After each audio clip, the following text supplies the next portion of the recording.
जो खरीदारी करने की कॉल से सबसे पहला पीवीआर।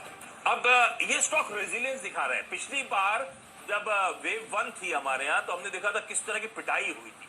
वेव 2 ज्यादा इंपैक्टफुल रही, ज्यादा पोटेंट रही, ज्यादा दिक्कतें करी, लेकिन इन स्टॉक्स में उस लिहाज से काफी रेजिलियंस बिहेवियर था।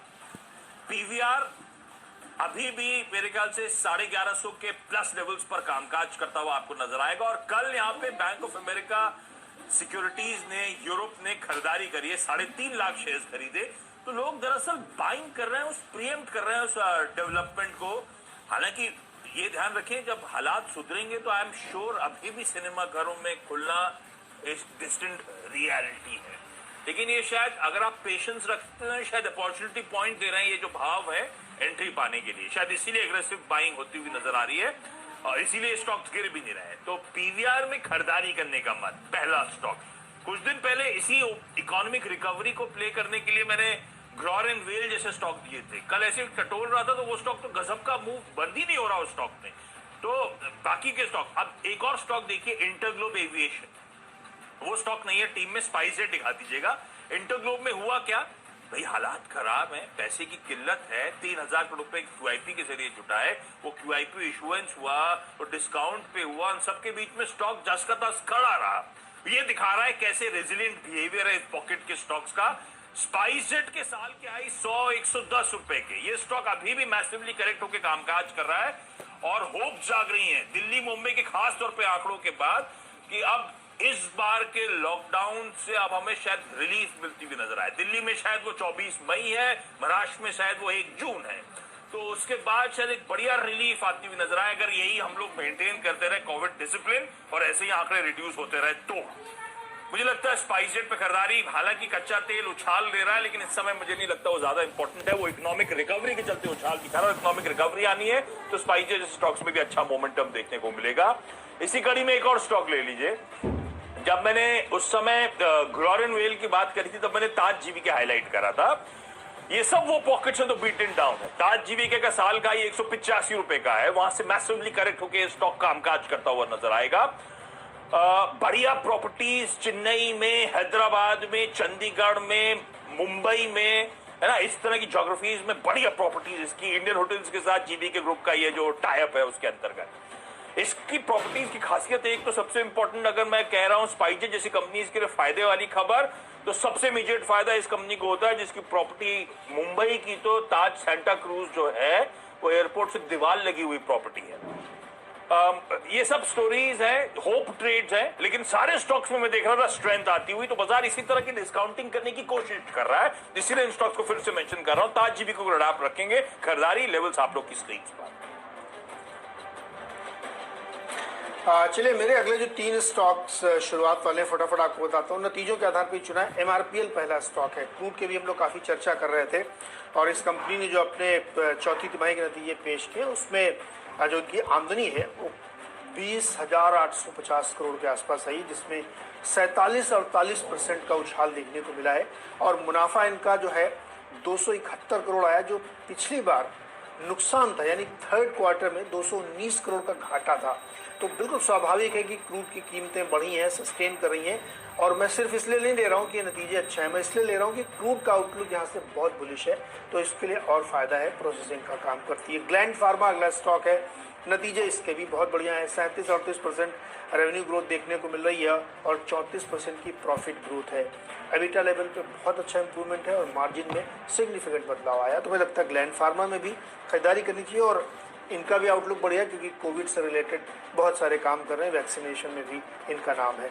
तीसरा स्टॉक है जीएनएफसी। केमिकल कंपनियों ने तो वाकई कमाल कर रखा है। इसके भी आप आमदनी में देखिए 28-29% की ग्रोथ है और जो इनका जो प्रॉफिट है उसमें 30% की मुनाफा आया है, बढ़ के 310 करोड़ के पास आया है।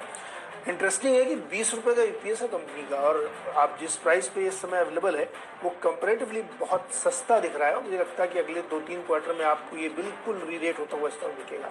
तो ये स्टॉक मुझे लगता है कि आज सबसे बढ़िया परफॉर्मेंस करने वाला है, तो जीएनएफसी में भी खरीदारी करके चलना चाहिए। तो बिल्कुल सारी कंपनीज के जबरदस्त नंबर्स आते हुए बिल्कुल सही, स्टॉक मार्केट में बढ़िया रिएक्शन देखने को मिलेगा। दो अगले स्टॉक सिमिलर थीम के साथ, थोड़ा सा एग्रेसिव बेट ले लिया आज मैंने। हाई बीटा वाले स्टॉक्स हैं, स्टॉप लॉस के साथ अप्रोच करिएगा। होप ट्रेड्स है, इसीलिए स्टॉप लॉस बहुत इंपॉर्टेंट हो जाएगा। और टाइम करना मेरे लिए मुश्किल है कि आज ही वो किकर बनेगा या इवेंचुअली वो किकर बनता हुआ नजर आएगा, तो इसलिए stop loss is important. UFO movies, ये कंपनी करती क्या है, ये डिजिटल सिनेमा सर्विसेज मुहैया कराने का काम करती है, इन सिनेमा एडवर्टाइजिंग के लिए जानी जाती है। बढ़िया कंपनीज है ये, शेयरहोल्डर्स को बहुत ड्यूली रिवॉर्ड करा है पैसा वापस कर करके कंपनी ने। 112 रुपए की बुक वैल्यू आज भी, और ये स्टॉक देखिए कहां पे खड़ा हुआ है। तो कंफर्ट देते हैं ये सारी स्टोरीज। मुक्ता आर्ट्स प्योरली ट्रेडिंग बेट, 38 का हाई 31 पे चल रहा है, और क्योंकि मैं उस तरह के होप ट्रेड पे बेट कर रहा हूं इसीलिए स्टॉक को मेंशन कर रहा हूं। खरीदारी करने का मन, नीरज जी आप कंप्लीट करिए, फिर डिपेंडेबल बताता हूं। चलिए मैं अपने कंप्लीशन के साथ साथ डिपेंडेबली बताऊंगा, क्योंकि मेरे वो तीनों स्टॉक कल वाले मैंने रिपीट कर दिए हैं यहाँ पे। किंग्स इंफ्रा, मैंने आपको बताया था कि ये फिशरीज के काम में है, श्रिम्प्स के लिए मॉनिटरिंग सिस्टम के लिए इन्होंने एनईसी जापान के साथ टाई अप किया है, और कल स्टॉक ने खुलते 20% का पर सर्किट लगाया था, और आज भी इसमें सर्किट ही लगेगा, मुझे ऐसी उम्मीद है, तो इसलिए इसको रिपीट कर रहा हूँ। क्विक हील बहुत अच्छे नतीजों के बाद पूरे दिन के दौरान 12-14% चलता रहा, और सेकंड हाफ में जाके इसने अपर सर्किट लगाया, क्योंकि नतीजे बहुत अच्छे हैं। और पूरी दुनिया में, हमने आपको कल भी बताया था कि इतने रैंसमवेयर हो रहे हैं, इतनी ज़्यादा फिरौती वसूली जा रही है अटैक कर करके, जो चिंता व्यक्त करती है। मुझे लगता है क्विक हील के लिए आउटलुक बहुत बढ़िया है, इसमें भी हमें लगता है आज रिपीट होगा। और शेवियट मेरा डिपेंडेबल है, इसमें बताता हूँ, क्योंकि ये भी रिपीट स्टॉक है, और कल खुलते इसमें सर्किट लगा था। इसमें मुझे लगता है मल्टीपल सर्किट लगी, क्योंकि वॉल्यूम था नहीं कल, बहुत थोड़े वॉल्यूम पे सर्किट लग गया था। 250 रुपये का डिविडेंड है, ये है वो है, नतीजे बहुत ही अच्छे थे। मुझे लगता है कि इसको भी फोकस करना चाहिए। तो ये तीनों स्टॉक कल वाले रिपीट है आज। हाँ, तो कल वाले मेरी टीम में भी कुछ कुछ स्टॉक की वजह से सर्किट लग गए थे, तो उन स्टॉक्स को हटा पे रखिएगा, आज अच्छा मूव आएगा। लेकिन आज के लिए डिफरेंट स्टॉक्स हैं। डिपेंडेबल के तौर पे न्यूक्लियर सॉफ्टवेयर एक्सपोर्ट्स को हटा पे रखिएगा, साल के आई 750 प्लस के करेक्शन वहां से हुआ, और एक लंबा कंसोलिडेशन। इस ऐसे ही मैंने कल जेंसार टेक्नोलॉजीज को हाईलाइट करा था, Q4 की वीकनेस के बाद, Q3 की वीकनेस के बाद वो कंसोलिडेशन में चला गया था। अच्छी खबर आई, और इवेंचुअली देखिए स्टॉक में क्या मूव देखने को मिला था, वो लॉन्ग इंपेंडिंग मूव था। लाइकवाइज इसके साथ भी बैलेंस शीट को लेकर कोई कंसर्न है नहीं। हम लोग हाईलाइट कर चुके चैनल में कितनी बार क्या बढ़िया कैश रिजर्व्स हैं इस कंपनी के पास। इस कंपनी ने कल बैंक ऑफ सिडनी से इसके जो फ्लैगशिप लेंडिंग सॉल्यूशन है FinOne Neo, उसके लिए अवार्ड जीता है। तो बैंक ऑफ सिडनी के डिजिटल ट्रांसफॉर्मेशन स्ट्रेटजी का हिस्सा बनता हुआ नजर आएगा, इसका प्रोडक्ट वहां पे इस्तेमाल होता हुआ नजर आएगा। बढ़िया कंसोलिडेशन, बढ़िया ऑर्डर बैक करा, मुझे लगता है अच्छे मूव्स की तैयारी, इसीलिए डिपेंडेबल का दर्जा। क्विकली छोटा सा ब्रेक के उस पर अगले दो स्टॉक्स यानी कि फ्री हिट और पिंच हिटर। आपका स्वागत है सीधा सौदा में, और 6 स्टॉक्स आप दोनों ही टीमों के देख चुके हैं। अब बारी है फ्री हिट और पिंच हिटर्स की। फ्री हिट के तौर पे आज हमने एग्री से रिलेटेड कंपनी ली है, LT foods, rice exporter company है। 2 वजहों से इसको लिया है। केरल में मानसून का जो ऑनसेट है वो एडवांस हो गया है, जनरली वहाँ पे 1 जून को आता है, इस बार शायद जो है 29 या 30 मई को ही ऑनसेट हो जाएगा। ये एक बहुत अच्छी खबर है, क्योंकि उसी हिसाब से फिर वो पैन इंडिया ऑनसेट उसका 1-2 दिन एडवांस होगा। इवन 15 जून तक शायद बिहार पहुंचने की भी खबरें निकल के आई IMD की तरफ से। तो मानसून का एक बड़ा प्ले है राइस कंपनी के लिए, क्योंकि ये जो सीजन होता है जुलाई का, यहाँ पे धान की बुआई इंपॉर्टेंट होती है, और ये राइस कंपनी के लिए बहुत बड़ा ट्रिगर होता है। दूसरा ट्रिगर इसमें ये LT फूड्स का देखिए, क्योंकि चाय के, कॉफ़ी के, चावल के, इन सब के दाम बढ़ते हुए देखने को मिले, क्योंकि कई दुनिया के देशों में ड्रॉट था, उसकी वजह से ये सॉफ्ट कमोडिटीज़ के दाम बढ़े, और ये आगे और बढ़ते हुए आपको दिखेंगे, क्योंकि वो जो शॉर्टेज है वो अभी तक रिकवर हो नहीं पाई है। तीसरा बड़ा रीज़न ये है कि इसने हांगकांग की एक कंपनी है उसके साथ टाई अप किया है, और US में अपने नए प्रोडक्ट लॉन्च की तैयारी की है। खास किस्म के जो इनके पैकेज फूड है उसको ये वहाँ पे लॉन्च कर रहे हैं खास तौर पे। तो वो एक बड़ा इंपॉर्टेंट ट्रिगर इसके लिए, क्योंकि ये सिर्फ एक राइस कंपनी नहीं है, पैकेज फूड में इनका US में काफ़ी बड़ा बिजनेस है। तो वो हमें लगता है कि एक बड़ा ट्रिगर देखने को मिलेगा। साथ ही इन्होंने UAE ऑस्ट्रेलिया के लिए भी एक नई मार्केटिंग स्टडी है। मुझे तो बड़ा आश्चर्य होता है कि इस साइज़ की कंपनी, इस तरीके के बिजनेसेस की कंपनी मार्केटिंग रडार में क्यों नहीं आ पाती, जबकि बहुत ही स्ट्रांग बिजनेस है इसका। मुझे लगता है LT फूड्स को आप ज़रूर ध्यान में रखिएगा। कमोडिटी पूरा प्ले यहाँ पे अच्छा चलता हुआ दिख रहा, तो यहाँ पे आपको डेफिनेटली खरीदारी करनी चाहिए। और इसी सेगमेंट की KRBL है, उसमें भी लॉन्ग पोजीशन कर सकते हैं। ये मॉनसून समय पे आएगा 31 मई के। ये जो पीछे साइक्लोन है इसको प्री मॉनसून में गिनू क्या नीरज जी? नहीं नहीं, इसको नहीं, माहौल बना दिया है इसने वैसा नहीं माहौल बना दिया। अच्छा, कल रात में आपकी टीम देखी तो मक्खी बिठाती मैंने, आपने चावल की बात करी तो मैं चाय की बात छेड़ देता हूं। तो आज दोनों कंपनियां जो है वो चाय रिलेटेड है। पहली है Jayshree tea and industry, access आप स्क्रीन पे दिखाइएगा। बहुत अच्छी तेजी हुई, मेरे ख्याल से अमरीश बालिका का लंबी अवधि का बहुत जबरदस्त पिक भी बना था मेरे स्पेशल शो 12:30 के उसमें। उसके बाद करेक्शन और वापस अब प्राइस वॉल्यूम एक्शन स्टॉक में शुरू होता हुआ नजर आ रहा है, तो शायद प्रीवियस हाइज को ब्रीच करने की तैयारी है। आज भी इस रीसेंट अप मूव्स के बाद अपनी बुक वैल्यू के नीचे ये स्टॉक कामकाज कर रहा है और लगातार डेट रिड्यूस हो रही है। बीके बिरला ग्रुप की कंपनी तीसरी सबसे बड़ी चाय उत्पादक दुनिया की, 22 एस्टेट्स हैं देश भर में और इसके अलावा टी एस्टेट्स ईस्ट अफ्रीका में ओन करती है।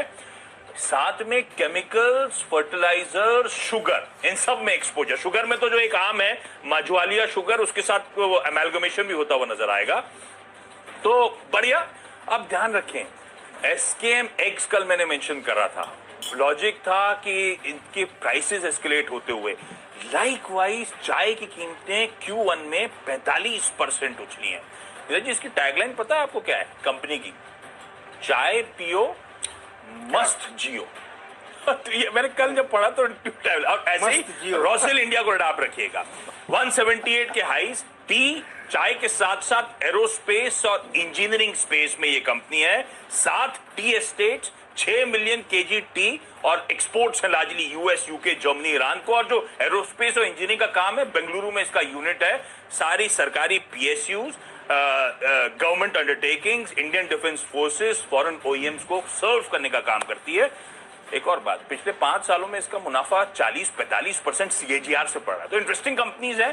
तो चावल पे चाय बिठा दिया मैंने, क्योंकि छोटा सा ब्रेक के उस पार आखिरी के 2 स्टॉक्स का सीधा सौदा में, और आखिरी के 2 स्टॉक्स आपके सामने रखता हूं। एक है रूट मोबाइल और दूसरा है गुजरात अल्कलीज। दोनों ही स्टॉक्स के, दोनों ही कंपनियों के आज रिजल्ट्स आएंगे और उससे पहले प्रीएम्प्ट करके मेरा मानना है कि नतीजे बेहतर आने चाहिए, इसलिए दोनों में ही खरीदारी की सलाह होगी। एक बिल्कुल ऊपरी हाइज 2000 के आसपास से गिर के 1500 के आसपास ट्रेड कर रहा रूट मोबाइल, और गुजरात अल्कलीज में जो केमिकल स्टॉक्स हैं उनकी परफॉर्मेंस और कल स्टॉक प्राइस एकदम सबड्यूड था, मुझे लगता है आज इसमें गेन हो सकता है। दोनों में खरीदारी करनी चाहिए। ओके, ओरिएंट सीमेंट को डाप रखेगा अच्छे रिजल्ट्स के चलते। क्वार्टर ऑन क्वार्टर, साल दर साल स्ट्रॉन्ग नंबर्स, मार्जिन में तगड़ा एक्सपेंशन और डेट भी 450 करोड़ रुपए रिड्यूस कर दी इस कंपनी ने। ईयर हाइस के आसपास आ रहा है, वही टारगेट्स रखे हैं मैंने स्टॉक के। और पेनेशिया बायोटेक कल भी मेंशन करा था, कल चला नहीं था। खबरें बहुत अच्छी थी, वैक्सीन डेवलपमेंट, दवा डेवलपमेंट सबको लेकर, पर कल दरअसल एक लार्ज ट्रेड हुआ था, इसीलिए शायद स्टॉक चला नहीं, पर इवेंचुअली हरे निशान में जाके बंद हुआ। अब तक क्या हो रहा था, अदर पूरा वाला साहब या उनकी सेरम इंस्टीट्यूट जो भी होल्डिंग थी वो बेचती थी। कल फिर से बेची गई, लेकिन अदर पूना वाला ने साहब ने जब बेची तो सीरम इंस्टीट्यूट ने उस पूरे चंक को खरीदा, तो दरअसल लोगों ने ऑफलोड नहीं करी। अब ये लोग भी होल्ड ऑन कर रहे हैं अपनी होल्डिंग पे। गजब का मोमेंटम स्टॉक ने बनाया, शायद ये रीजन होगा। तो कल रिस्पाइट था वो कि ऑफलोड नहीं करा गया, सिर्फ एक एंटिटी से दूसरी एंटिटी की तरफ मूव हुआ है। और पेनेशिया बायोटेक अब मुझे लगता है कल के वो न्यूज डेवलपमेंट्स पे आज रिएक्ट करता हुआ नजर आएगा, इसीलिए आखिरी में जाते एक बाय कॉल।